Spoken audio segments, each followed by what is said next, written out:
both these teams were so loaded with young players. And when they wiped out all the pre-conference games where you get a chance to get familiar with each other, the practice environment, all that set them back. And the veteran teams have stepped forward. But don't ever cry for Duke and Kentucky. They will be back. There's no doubt in my mind that next year, Duke is going to be a major factor. They were coming on strong. Had they played and didn't have COVID-19 and beat Florida State, I think we would have seen them in the tournament. I really believe that. I think they would have been in if they'd beaten Florida State. I mean, I see teams in there that don't have a resume as good. Kentucky was another story. It's been a struggle from day one, and some of the players did not live up to the billing coming out of high school, and I think many of those kids should be coming back to school, and if they come back and they have veterans added to the recruits, because John Calipari is going to recruit. He's a recruiting machine. So they'll be back again. First time since 1976, I believe it is, that both teams are not in the tournament. Dickie V. Yeah. Dickie V, guess what? I don't care. Oh, go ahead, Stephen A. There's few better at noticing sleepers and finding sleepers in the NCAA tournament than you, sir. I would ask you this question. When you talk about that team flying under the radar, a team that's not being talked about, that everybody needs to pay attention to, because as you would say, they could be cut down the nets. Who's that team, Dickie V? Well, you know, Stephen A., I look at a team. You know, people will laugh at me saying this, but that's okay. I've been laughed at before. But I'm telling you a team to keep an eye on. They're going to play UCLA at a playing game. I'm talking Michigan State. Why do I say that?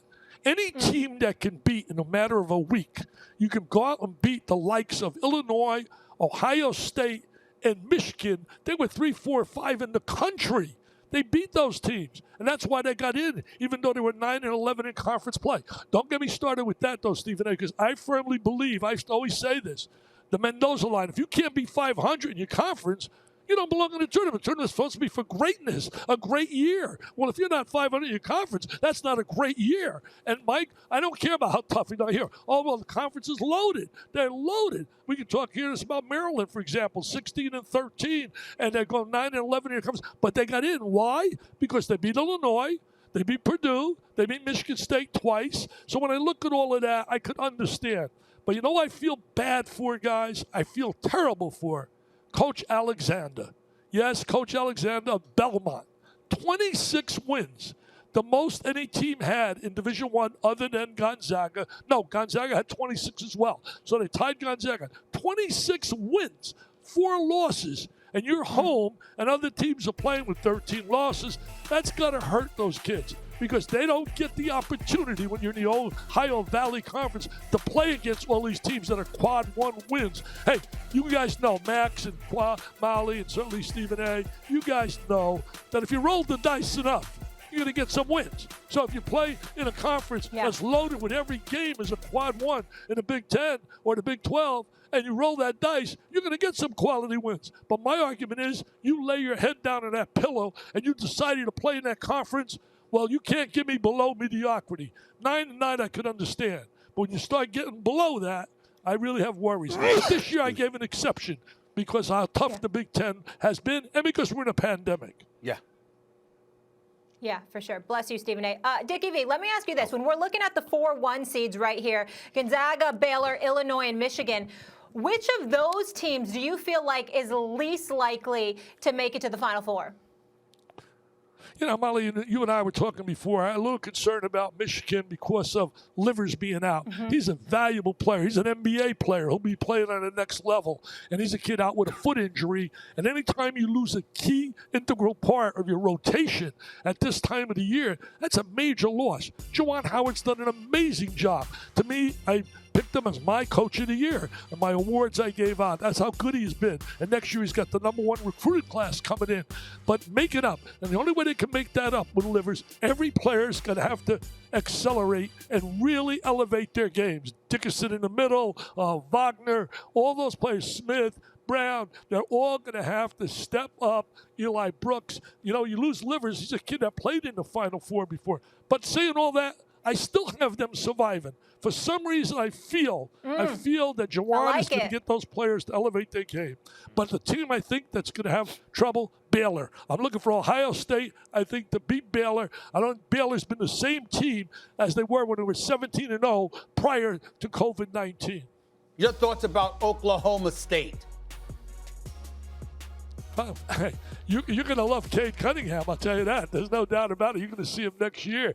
He's the real deal, Stephen A. He's the real deal. I had him in a game where he got 40 in a big rivalry game against Oklahoma, made every big play. He's unselfish. He passes. Anytime he's on the floor, they got a chance to win. They got a chance to win. He's that good. I wanted to ask you about Livers, but assuming that he doesn't come back or he doesn't get back to, at the level he was playing, who do you therefore then have in your Final Four, Dickie V? Well, my Final Four, I still got Michigan in there. My Final Four guys, the Big Ten has not won. The Big Ten has not won a national championship since 2000. That was the year that Tom Izzo cut the nets down. They beat the Gators of Florida, Mateen Cleaves and company. They defended so well. But the Big Ten's been empty. Well, this year, you got 9 teams in the tournament from the Big Ten. This is the year they got to make some noise. However, they got one stumbling block in front of them, and that's a team from out there in the West Coast called Gonzaga, who is so real. But my Final Four, Gonzaga, I'm staying Big Ten with Michigan. As I told Molly, I got Baylor getting beat by Ohio State, and I'm looking at Illinois. Illinois is terrific as well. I think we're going to see a Gonzaga-Illinois matchup for the national championship, and when it's all said and done, I firmly believe, guys, I don't need RPIs. I don't need all those RPIs and all that stuff. I go to the VBDI, this Vitale Ball Dome Index. I go to that Ball Dome Index, and that Ball Dome Index keeps spitting out to me just like they did. I tried to tell people at ESPN, they laughed at me when the VBDI said Tom Brady will win the Super Bowl. And they said that the Lightning would win the Stanley Cup. They laughed at me. Oh, really? Well, laugh now. I'm telling you, it's spitting out Gonzaga. Thanks for watching ESPN on YouTube. For live streaming sports and premium content, subscribe to ESPN+.